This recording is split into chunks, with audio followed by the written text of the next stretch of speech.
പിറ്റേന്ന് പകലാണ് സംഭവം. ഉമ്മ ഫ്ലോർ തുടച്ചുകൊണ്ടിരിക്കുന്ന സമയത്ത് ഓൻ ബാത്റൂമിൽ പോയിട്ട് സൂസൈഡ് ചെയ്താ.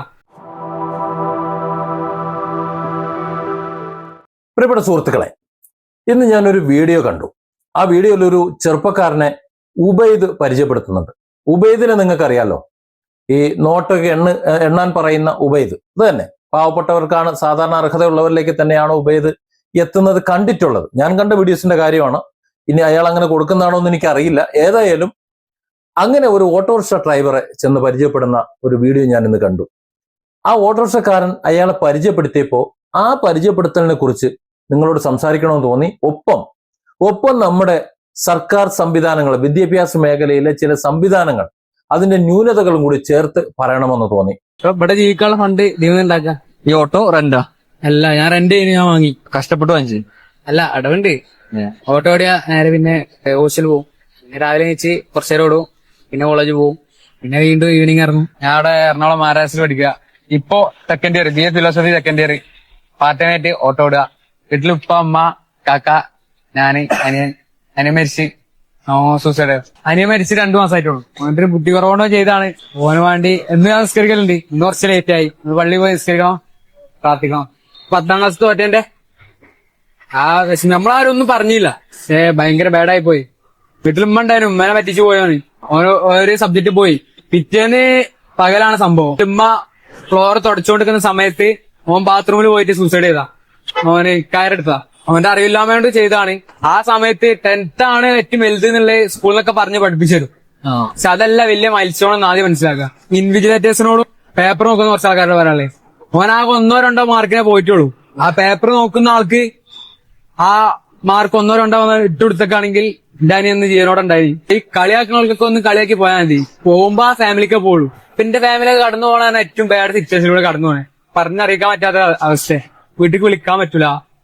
ആകെ ബാഡാണ്.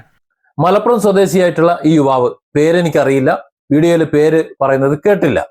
എറണാകുളം മഹാരാജാസ് കോളേജിൽ സെക്കൻഡ് ഇയർ BA ഫിലോസഫി പഠിക്കുന്ന വിദ്യാർത്ഥി. അയാള് ഓട്ടോ ഓടിക്കുകയാണ്. നേരത്തെ വാടകയ്ക്ക് എടുത്ത് ഓട്ടോ ഓടിച്ചിരുന്നു. ഇപ്പോ ആ ഓട്ടോ അടവിന് അയാൾ സ്വന്തമായി വാങ്ങി ക്ലാസ്സിന് പോകും. രാവിലെയും വൈകിട്ടുമൊക്കെ ഒഴിവ് കിട്ടുമ്പോൾ ഓട്ടോറിക്ഷ ഓടും. പിന്നെ അയാൾ പറഞ്ഞ ഒരു വിവരമാണ് വളരെ ആകർഷകമായത്. ഇക്കാലത്ത് കുട്ടികളിൽ ഏത് ലഹരിയുടെയും മറ്റും, ലഹരിയാണ് ഇവിടെയും, ആ നിലയിലുള്ള ആ കുട്ടികളെ എന്ത് ചെയ്യണമെന്ന് അറിയാതെ രക്ഷിതാക്കൾ അന്തമിട്ട് നിൽക്കുന്ന, സമൂഹം അന്തമിട്ട് നിൽക്കുന്ന, ഇവിടുത്തെ നിയമപാലകർ പോലും അന്തമിട്ട് നിൽക്കുന്ന സമയത്താണ് ഇങ്ങനെ ഒരുത്തനെ നമുക്ക് കാണേണ്ടി വരുന്നവൻ. വീട്ടിൽ നിന്ന് 5 പൈസ പോലും വാങ്ങില്ല. വീട്ടുകാർ തരാഞ്ഞിട്ടല്ല, താൻ വാങ്ങാത്തതാണ് എന്ന് അയാൾ എടുത്തു പറയുന്നുണ്ട്. സ്വന്തമായി അധ്വാനിച്ച് ഓട്ടോ ഓടി ജീവിക്കുന്നതിൽ സന്തോഷമുണ്ടെന്ന്. ഇതാണ് യുവാക്കൾ എന്ന് പറയുന്നത്. ഇതാണ് മാതൃക ഒരു യുവാവെന്ന് പറയുന്നത്. വീട്ടിൽ ഉപ്പ, ഉമ്മ, അത് കാക്ക എന്ന് പറഞ്ഞാൽ ജ്യേഷ്ഠൻ, പിന്നെ അയാള്, എത്ര പേരാണ് ഉള്ളത്. 10ാം ക്ലാസ്സിൽ 1-2 സബ്ജക്ട് തോറ്റ വിഷമത്തില് അറിവില്ലായ്മ കൊണ്ട് 2 മാസം മുമ്പ് അനിയൻ ആത്മഹത്യ ചെയ്തു. അവന് വേണ്ടി ദിവസവും പള്ളിയിൽ പോയി നിസ്കരിക്കാറുണ്ട് എന്ന്. ഇനി അനിയന്റെ വേർപാടിന് ശേഷം കുടുംബം വലിയൊരു വിഷമഘട്ടത്തിലൂടെയാണ് കടന്നു പോകുന്നത് എന്ന് പറയുന്നു. ആ അനിയന് അത്തരത്തിൽ ഒരു തോന്നാൻ ഞാനും നിങ്ങളും ഇവിടുത്തെ വിദ്യാഭ്യാസ സമൂഹം മുഴുവൻ ഉത്തരവാദികളാണ്. അത് ഈ അനിയന്റെ കാര്യത്തിൽ മാത്രമല്ല, ഇതുപോലെ ഒട്ടനവധി. അതാണ് എനിക്ക് നിങ്ങളോട് പറയാനുള്ളത്. വീഡിയോ സ്കിപ്പ് ചെയ്ത് പോയി കളയരുത്. പ്രിയപ്പെട്ടവരെ, 10ാം ക്ലാസ്സിലെ ഒരു പഠനമാണ്, അല്ലെങ്കിൽ 10ാം ക്ലാസ്സിലെ മാർക്കാണ് ഏറ്റവും വലിയ തലവേദന, ഏറ്റവും മലമറിക്കുന്നത് എന്ന ധാരണയിൽ ഈ കുട്ടികളുടെ മനസ്സിൽ, അല്ലെങ്കിൽ 10 തോറ്റുപോയി കഴിഞ്ഞാൽ ആകാശം ഇടിഞ്ഞു വീഴും എന്ന രീതിയിലുള്ള എന്തൊരു കഷ്ടമാണത്. എന്തൊരു കഷ്ടമാണ്. പണ്ടൊന്നും അങ്ങനെ ഇല്ല. പണ്ട് നമുക്കറിയാമല്ലോ, എന്റെയൊക്കെ ചെറുപ്പത്തില്, ഇപ്പൊ ഞങ്ങൾ മലപ്പുറത്തെ ഒരവസ്ഥ എന്ന് പറഞ്ഞാൽ 10ാം ക്ലാസ് വരെ പോവുക, 10 തോറ്റു കഴിഞ്ഞാൽ നേരെ ഗൾഫിക്ക് വിടുക. ഇതായിരുന്നു പരിപാടി. 18 വയസ്സായി കഴിഞ്ഞാൽ നേരെ ഗൾഫിക്ക് വിടുക. 10 തോക്കുക, ഗൾഫിൽ പോവുക, 10 തോക്കുക, ഗൾഫിൽ പോവുക. തോൽവി ഒരു വിഷയമേ അല്ലായിരുന്നു. അന്നൊന്നും അതൊരു വിഷയമല്ല എന്നുണ്ടെങ്കിൽ ഇന്നും അത് വിഷയമാകരുത്. കാര്യം 10ാം ക്ലാസ് എന്ന് പറഞ്ഞു കഴിഞ്ഞാൽ മാർക്ക് വാങ്ങി ഫുൾ A+ വാങ്ങി ജയിച്ചില്ല എന്നുണ്ടെങ്കിൽ എന്തോ സംഭവിക്കും എന്ന ഒരു തരം ഒരു സ്വഭാവം. അവിടെ 2 കാര്യങ്ങൾ നമ്മൾ അറിയണം. ഒന്ന്, എല്ലാവർക്കും ഒരുപോലെ പഠിച്ച് ഫുൾ A+ വാങ്ങാൻ കഴിയില്ല. ഇപ്പോ സൈക്കോളജിക്കലി പറയുകയാണെങ്കിൽ ഒരു 20% കുട്ടികൾ മാത്രമാണ് ഫുൾ A+ വാങ്ങാൻ കഴിയുന്നത്. അതായത് ആരും പഠിപ്പിക്കേണ്ട ആവശ്യമില്ല. ഒരു അധ്യാപകരും പഠിപ്പിച്ചില്ല എന്നുണ്ടെങ്കിലും, ഒരു സ്കൂളിലും പോയില്ല എന്നുണ്ടെങ്കിലും അവർ സ്വയം പഠിച്ചിട്ട് ഫുൾ A+ വാങ്ങും. ബാക്കി ഒരു 60% പേരുണ്ട്. ആ 60% പേരെയാണ് അധ്യാപകർ പഠിപ്പിക്കേണ്ടത്. പഠിപ്പിക്കുകയല്ല, എങ്ങനെ പഠിക്കണമെന്ന് പറഞ്ഞു കൊടുത്താൽ മതി.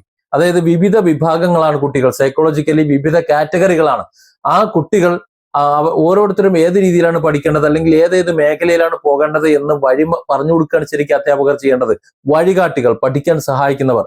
സർട്ടിഫിക്കറ്റ് എന്ന് വിളിക്കപ്പെടുന്ന പീസ് ഓഫ് പേപ്പർ അല്ല ഇത് ഒരു മനുഷ്യന്റെ ജീവിത വിജയം എന്ന് പറയുന്നത്.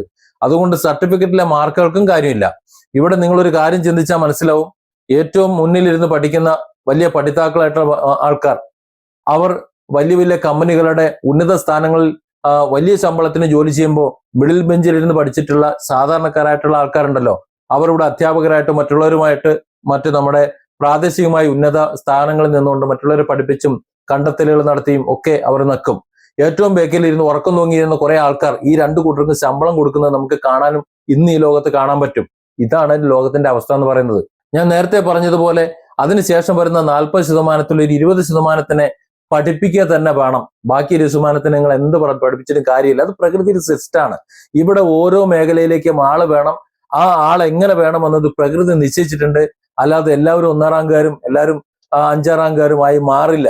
അത് ഈ കുട്ടികളെ പറഞ്ഞ് പഠിപ്പിക്കുകയാണ് വേണ്ടത്. ഓരോരുത്തരെയും വഴി മനസ്സിലാക്കി കൊടുത്ത്, അല്ലെങ്കിൽ 1-2 മാർക്കിന്റെ കുറവാണെങ്കിൽ അതൊന്ന് അഡ്ജസ്റ്റ് ചെയ്ത് കൊടുത്ത്, ഈ മാർക്ക് വാങ്ങി ജയിച്ചില്ല എന്നുണ്ടെങ്കിലും, ഇനി ഫുള്ള് A+ കിട്ടിയില്ല എന്നുണ്ടെങ്കിലും ആകാശം ഇടിഞ്ഞു ഞാൻ പോകുന്നില്ല, അതൊന്നും ഒരു അവസാനത്തെ ഒരു അവസരമല്ല, ജീവിതത്തിന്റെ അവസാനമല്ല എന്ന് കൃത്യമായി പഠിപ്പിച്ചു കൊടുക്കുന്ന അധ്യാപകർ അല്ലെ?